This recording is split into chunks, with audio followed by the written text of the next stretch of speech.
السلام علیکم ورحمۃ اللہ وبرکاتہ۔ الحمد للہ وکفی وسلام علی عبادہ الذین اصطفی، اما بعد۔ اعوذ باللہ من الشیطان الرجیم، بسم اللہ الرحمن الرحیم۔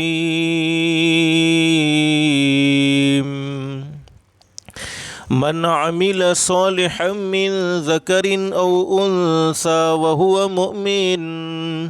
وهو مؤمن فلنحيينه حياة طيبة وَلَنَجْزِيَنَّهُمْ أَجْرَهُمْ بِأَحْسَنِ مَا كَانُوا يَعْمَلُونَ۔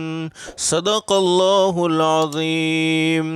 رب اشرح لي صدری ويسر لي أمری واحلل عقدۃ من لسانی يفقهوا قولی۔ سبحانك لا علم لنا إلا ما علمتنا إنك أنت العليم الحکیم۔ درود شریف پڑھ لیں۔ اللہم صلی علی محمد وعلی آل محمد کما صلیت علی ابراہیم وعلی آل ابراہیم انک حمید مجید۔ اللہم بارک علی محمد وعلی آل محمد کما بارکت علی ابراہیم وعلی آل ابراہیم انک حمید مجید۔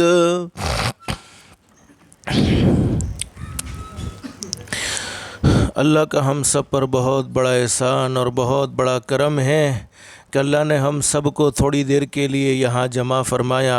اس کمپاؤنڈ میں اللہ سے دل سے دعا کر لو، جمعہ کا مبارک دن، انعام کا دن، عید الفطر کا دن، دو بڑے بڑے دن ہمارے سامنے موجود ہیں۔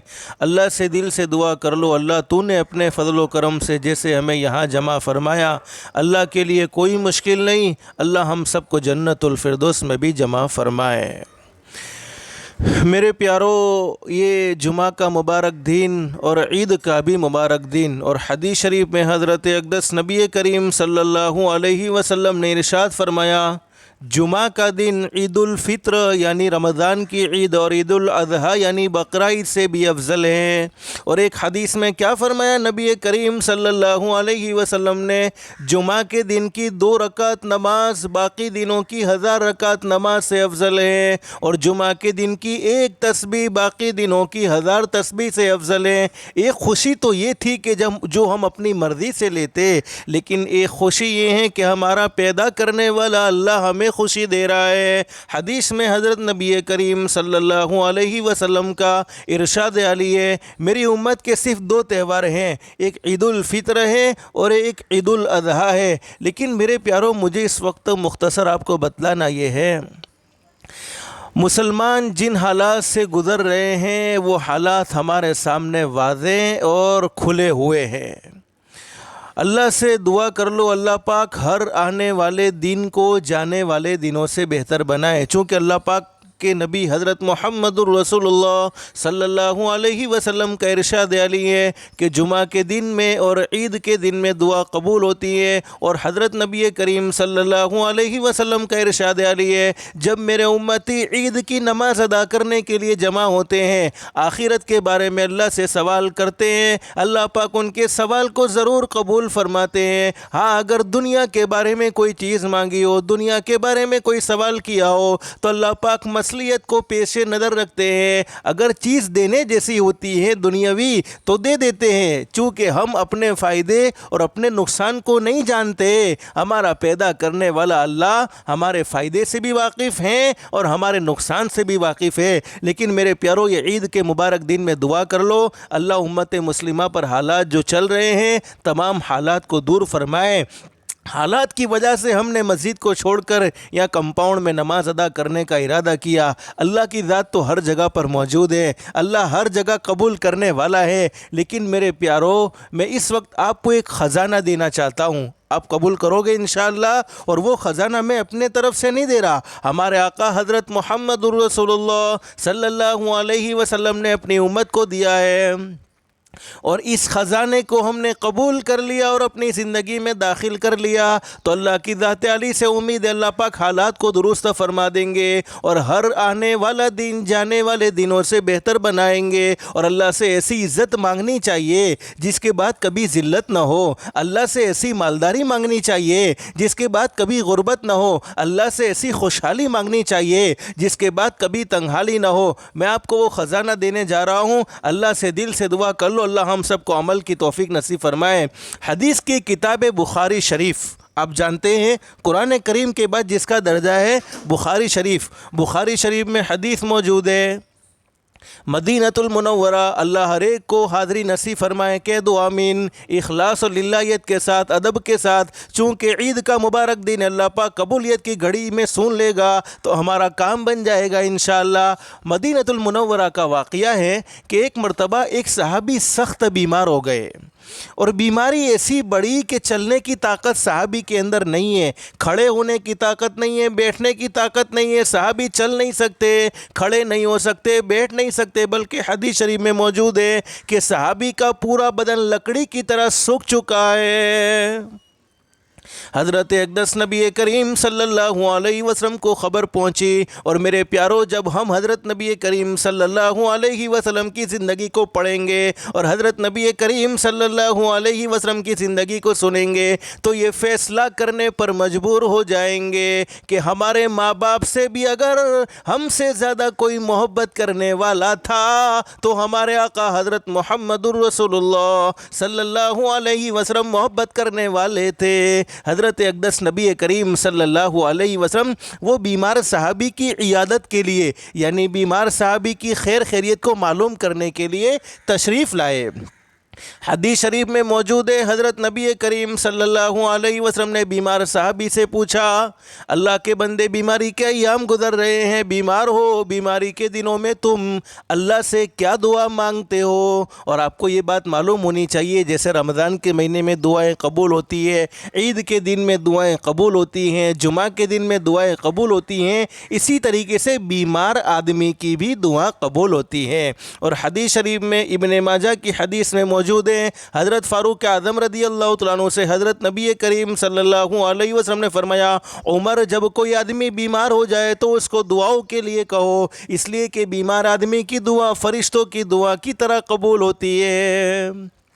اب ہمارے نبی نے وہ بیمار صحابی سے پوچھا کہ بیماری کے دنوں میں تم اللہ سے دعا کیا مانگتے ہو، تم اللہ سے سوال کیا کرتے ہو؟ تو صحابی نے کہہ دیا، میرے محبوب میں اللہ سے دعا مانگتا ہوں، الہ العالمین دنیا کی زندگی تو شارٹ زندگی ہے، دنیا کی زندگی تو ختم ہونے والی زندگی ہے، دنیا کی زندگی تو ختم ہو جائے گی، بیماری بھی ختم ہو جائے گی، دنیا کی زندگی میں جتنی تکلیفیں تو مجھے دینا چاہتا ہے دے دے، لیکن کل آخرت کی تکلیف سے تو مجھے محفوظ فرما لینا، آخرت کی تکلیف سے تو مجھے بچا لینا۔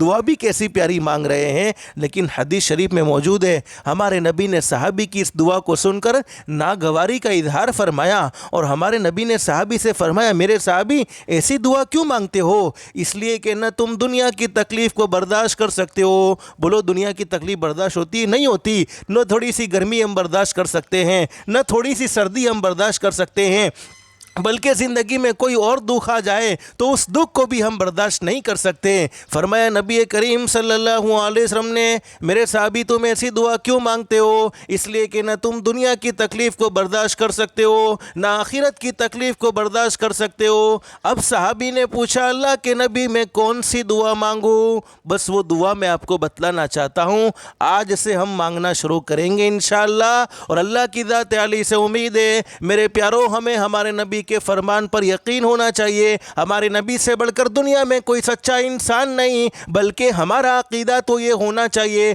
پہاڑ اپنی جگہ سے حرکت کر سکتا ہے لیکن شہنشاہ کائنات حضرت محمد رسول اللہ صلی اللہ علیہ وسلم کی زبان مبارک سے نکلی ہوئی کوئی بات غلط نہیں ہو سکتی ہے، بلکہ میرے پیارو دعاؤں میں اللہ نے وہ طاقت رکھی ہے جو حاکم کی حکومت میں نہیں رکھی ہے، دعاؤں میں اللہ نے وہ طاقت رکھی ہے جو ڈاکٹروں کی دوائیوں میں نہیں ہوتی ہیں، دعاؤں میں اللہ نے وہ طاقت رکھی ہے جو طبیب کی حکمت میں نہیں ہوتی ہے۔ اب وہ دعا اور آپ آپ علماء سے پوچھیں کہ حضرت اقدس نبی کریم صلی اللہ علیہ وسلم نے اپنی زندگی میں سب سے زیادہ کون سی دعا مانگی؟ میرے پیاروں، ہمارے آقا حضرت محمد رسول اللہ صلی اللہ علیہ وسلم تو بڑے شان والے نبی ہیں، جن کے صدقے میں اللہ نے پوری کائنات کو سجایا، جن کے صدقے میں اللہ نے پوری کائنات کو بنایا۔ اب صحابی سے فرمایا، میرے صحابی ایسی دعا نہ مانگو کہ دنیا کی زندگی میں جتنی تکلیفیں دینا چاہتا ہے دے دے اور آخرت کی تکلیف سے بچا لینا، اس لیے کہ نہ تم دنیا کی تکلیف کو برداشت کر سکتے ہو، نہ آخرت کی تکلیف کو برداشت کر سکتے ہو۔ حدیث شریف میں موجود ہے، حضرت اقدس نبی کریم صلی اللہ علیہ وسلم نے صحابی کو دعا بتلائی، اور وہ دعا قرآن کریم کے دوسرے پارے میں موجود ہے۔ ربنا آتنا فی الدنیا حسنہ وفی الآخرۃ حسنۃ وقنا عذاب النار۔ بس یہ چھوٹی سی دعا ہے، ربنا آتنا فی الدنیا حسنۃ وفی الآخرۃ حسنۃ وقنا عذاب النار۔ حدیث کے بیان کرنے والے حضرت انس رضی اللہ تعالیٰ عنہ فرماتے ہیں، وہ بیمار صحابی نے اس دعا کو پڑھنے کا اہتمام کیا، اللہ نے مکمل شفا نصیب فرما دی، اور علماء نے لکھا ہے کہ جو آدمی لا علاج بیماری میں مبتلا ہو جائے وہ اس دعا کو کثرت سے پڑھے، اللہ رب العالمین اس کے ساتھ عافیت کا معاملہ فرمائے گا۔ تو میرے پیارو، آج عید کے دن بھی ہم اللہ سے یہ دعا مانگیں گے، کہو انشاءاللہ ربنا آتنا فی الدنیا حسنہ، اے اللہ تو ہماری دنیا بھی بہتر سے بہتر بنا دے اور آخرت بھی بہتر سے بہتر بنا دے، اور اے اللہ تو ہمیں جہنم کے عذاب سے بچا لینا۔ تو اس دعا کو پڑھنے کی برکت سے، اس دعا کو مانگنے کی برکت سے اللہ پاک حالات کو درست فرمائے گا انشاءاللہ، اور اللہ کی ذات عالی سے امید ہے اللہ پاک ہر آنے والے دنوں کو جانے والے دنوں سے بہتر بنائے گا انشاءاللہ۔ تو یہ خزانہ آپ کو پہنچانا تھا، پڑھو گے انشاءاللہ۔ اب یہ دعا پڑھنے کی کوئی قید نہیں کہ کتنی مرتبہ پڑھنا، اللہ جس کو جتنی توفیق دے اتنی مرتبہ پڑھتا رہے۔ اللہ کی ذات عالی سے امید ہے اللہ رب العالمین اسے ضرور کامیابی نصیب فرمائیں گے۔ چونکہ ہمارا 7 بجے کا وقت ہے نماز کا، اس لیے میرے پیارو ہم نماز کو ادا کرنے کے لیے جمع ہوئے ہیں، لیکن آج سے طے کر لو انشاءاللہ کہ عید کی نماز کے بعد نمازیں معاف نہیں ہوتی، بلکہ 5 وقت کی نماز ہم ہمیشہ پڑھتے رہیں گے انشاءاللہ۔ جیسے رمضان کے مہینے میں ہم نے نمازوں کا اہتمام کیا، رمضان کا مہینہ جانے کے بعد بھی نمازیں معاف نہیں ہوتی، بلکہ میرے پیارو اگر ہم اپنے تعلق کو مسجد سے قائم و دائم رکھیں گے، اللہ کی ذات عالی سے امید ہے اللہ ہمیں دنیا میں بھی عزتوں سے مالا مال فرمائے گا، آخرت میں بھی عزتوں سے مالا مال فرمائے گا۔ لیکن ہم نے اپنے تعلق کو مسجد سے توڑ دیا، یعنی جو اللہ کے گھر میں جھکتا ہے، نماز پڑھتا ہے، پوری دنیا اس کے سامنے جھکتی ہیں، اور جو اللہ کے گھر سے دور بھاگتا ہے، نمازیں نہیں پڑھتا، اس کو پوری دنیا کے سامنے جھکنا پڑتا ہے۔ اور ہمارے آقا سچے نبی، آپ نے اپنی امت کو یہ پیغام دیا، قرۃ عینی فی الصلاۃ، میرے امتیوں میری آنکھوں کو ٹھنڈا کرنا چاہتے ہو تو 5 وقت کی نماز کو کبھی نہ چھوڑنا۔ تو آج عید کی نماز کے لیے ہم جمع ہوئے ہیں، لیکن یہ ارادہ کر لو انشاءاللہ کہ 5 وقت کی نماز ضرور پڑھیں گے انشاءاللہ۔ لیکن میرے پیارے دوستو، چونکہ یہ کورونا وائرس کے حالات ہے، بس اللہ سے دعا کر لو اللہ عافیت کا معاملہ فرمائے، اللہ ہم سب پر کرم کا معاملہ فرمائے، رحم کا معاملہ فرمائے، درگزر کا معاملہ فرمائے۔ ہم بڑے کمزور ہیں اللہ، ہم ہار چکے ہیں، کرنے دھرنے والی ذات تیری ہے۔ آج تک جو کچھ کیا وہ بھی بولو کس نے کیا؟ اللہ نے کیا۔ ابھی جو کچھ ہو رہا ہے وہ کون کر رہے ہیں؟ اللہ ہی کر رہے ہیں۔ اور آئندہ جو کچھ ہونے والا ہے